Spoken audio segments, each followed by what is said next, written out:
Hello and welcome to Studio 415. On today's show, you'll get to hear about how parents and state lawmakers exchanged ideas about public schools. You'll see what's new with one of Carroll's vocational programs. And you'll find out about the Charger Challenge guys and what they have in store for you in Season 2. All that and more coming up next. We could use more funding in the system overall. There's not enough money. It's hands-on learning, it's not all in theory, and it's just the memories is what I get told the most from students. 5,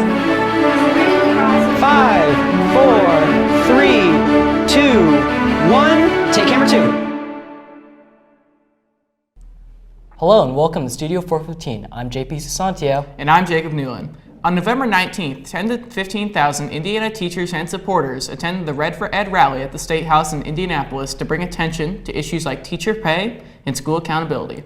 Studio 415 reporter Gage Fisher has some insight on the local event where the debate continued, and he joins us now. The Red for Ed rally didn't allow for the interactions between protesters and lawmakers, but one local event did allow for those interactions. In my story, you'll see how the NACS community was able to weigh in with their opinion. On Thursday, January 9th, Carroll High School hosted a legislative forum discussing the concerns many may have about the current relationship the state has with public education. This event featured state legislators who represent Northeast Indiana, including Senators Dennis Cruz and Liz Brown, as well as House Minority Leader Phil Giaquinta, and filling in for Representative Bob Morris was State Representative David Abbott. The forum was organized by NACS and its parent ambassadors known as Charger Advocates with the goal to allow legislators to inform and interact with the community regarding public schooling. The topics discussed include funding for public schools, testing, and the role of legislators in 21st century public education.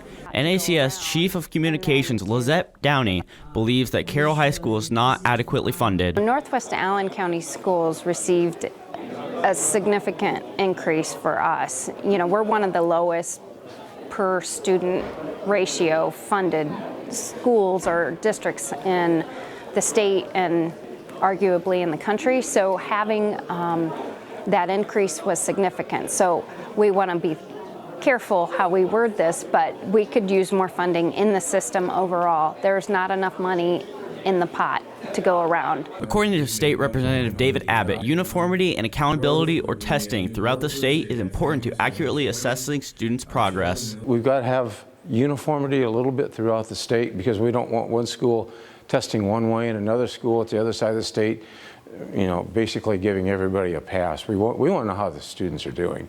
And I think that's good for the students and it's good for the school as a whole. Abbott also expanded upon the potential factors that may affect a student's performance on a test. We don't want those test results to affect how well a teacher's doing in school. It's not a true reflection. A student may have a bad day. You may be in an area that's got a blighted condition, an impoverished school corporation where these kids might not have had a breakfast that day. They may have one parent. There may be drugs in the home. So that's not a reflection of the teacher. So I don't think that's a good connection to say that test result reflects how that teacher taught. That there's maybe instances where that is the case, but as a whole, I don't think that accurately really reflects a teacher's performance. Legislator David Abbott explains how there's many forms of legislation in the near future for public schools. For Studio 415, I'm Gage Fisher. With the end of January begins Carroll High School's yearly process of course selections, with choices ranging from core classes to educational electives. In my story, you'll get an informative look at Carroll's radio and television courses and see what they have to offer. Radio and Television, otherwise known as RTV1, is a class that, although has radio in the name, mainly emphasizes video production.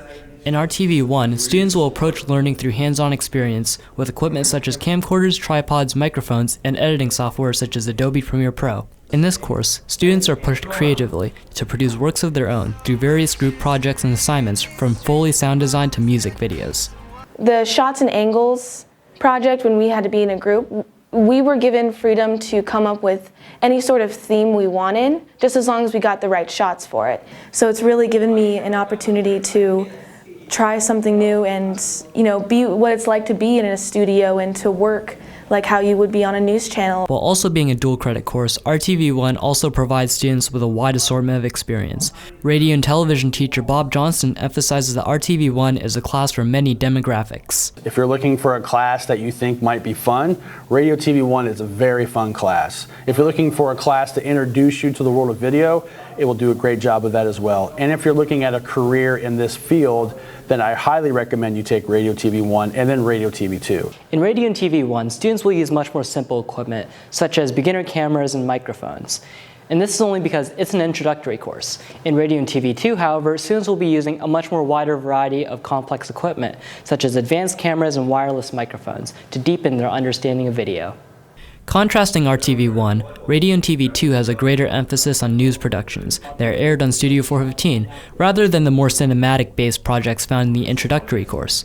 Radio and TV2 students will expand their knowledge through news packages, assignments, as students collaborate with each other to cover selected subject matters, and within 3 weeks, the reporters gather information on their topics through interviews and research, create a script, and edit the package all together. Despite being news-oriented, RTV2 also allows students an outlet for more artistic projects as well. Skills that are strengthened in this course often apply to a variety of careers in which students may choose to go into. I believe that students who are in the radio TV program can learn a wide range of skills that will apply directly to a career in film, video, or television, but also a lot of skills that will apply no matter what field they go into. Things like communication, writing, and storytelling that will apply in any field they choose to go into. As the course prepares students with a variety of skills, RTV2 students feel that their experience has served to further their education in this field. I plan to major in telecommunications at Ball State next year, and so kind of continue on with what I've learned in this class and kind of what we do here. And so I've learned a bunch of skills about how to report stories, how to deal with people, how to get the good story, do it the right way, all that stuff, and that goes beyond telecommunications and life in general and stuff. Although Johnston gives guidance to his students, Radio and Television 2 is a course that requires student-driven activity in order to keep the quality of the class running. Despite the implied hard work and dedication put into this course, many of the students find fulfillment in their work, cherishing group bonds and memories made in this class. What I've heard most from students is that radio TV is a fun class. They get a chance to interact with a lot of students. They're out of their seats. They're using equipment. It's hands-on learning. It's not all in theory.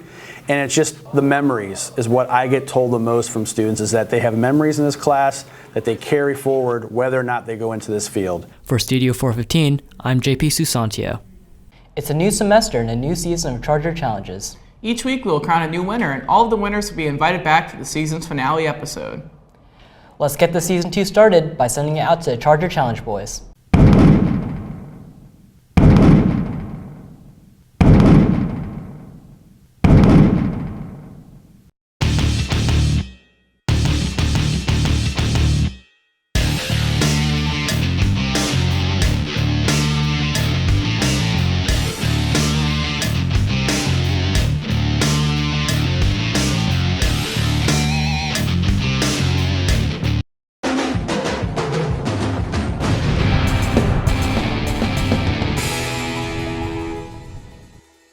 Welcome to week 1 of the Charger Challenge. Today we have 4 contestants playing charades, all to win the Studio 415 Cup, new and improved. My name is Kyler Bills, University of Arcola Elementary, and I'm gonna win because I was born for this. Eric Hull, Perry Hill Elementary, and I'm gonna win because Noah Foshi's my partner. Noah. Brandon Klug, cornerback, Eel River Elementary, and I'm gonna win because I'm fast. In 3, 2, 1, go. Flying a plane, a bird. Airplane, bird. Diving into the water. Diving up, skydiving. Whipping a bowl of food. Pass.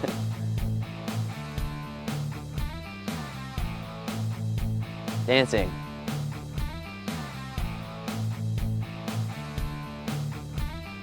Confused. Eating. Writing.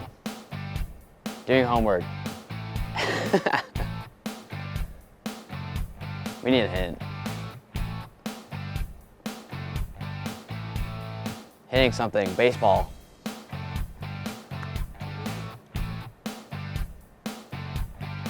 That was terrible. Yeah. TikTok? No, sword fight. Jousting. Knife. Cooking. TikTok. Dancing. Eating cereal.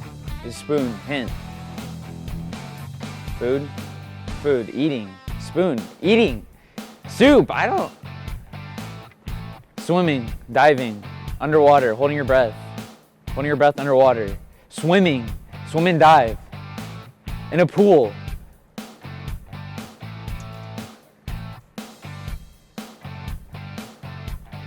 Choking, killing, fighting. Choking someone out. Fighting. Jousting. You and me. Choking. Hint! Give me a hint! I need a hint. Sword, lightsaber. Fighting, sword, lightsaber duel. What? The winning team will now have a minute to try and guess what these two boys are doing, and whoever guesses the most will win the Studio 415 Cup. Are you guys ready? Since you lost?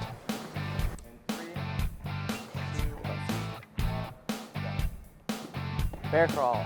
Spider-Man. A bear. Bear. Pig. Dog. Goat. Brushing your teeth. Pig on lipstick. Fishing. Mustache. Digging a hole. Digging a grave. Digging into the ground. Shovel. Clock. What the? Missing an eye patch. Monkey. Mustache. What the heck is that? Bat. What? Limbo. Gone. Cereal. Piano. Strong. Muscle. Peeing. Dog peeing. Peeing on a pole. Eye patch. Well, I already had that. TikTok. I think Eric won. Eric Hall has won the Studio 415 Cup. How do you feel, Eric? I feel great. There's good competition, but happy to win. And how do you guys feel? I want to talk about it. I feel great. No? Well, he's out of it, so Charger challenge.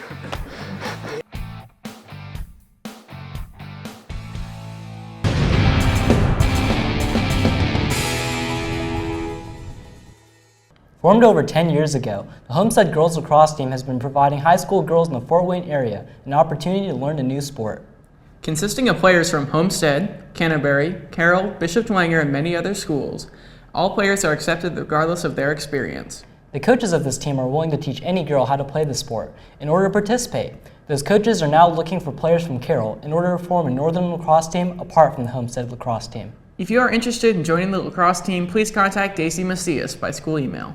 That's all we have for today. Thank you for watching. If there's a story you'd like us to cover, please send an email to Mr. Johnston. For all of us here at Studio 415, have a great week, Carroll.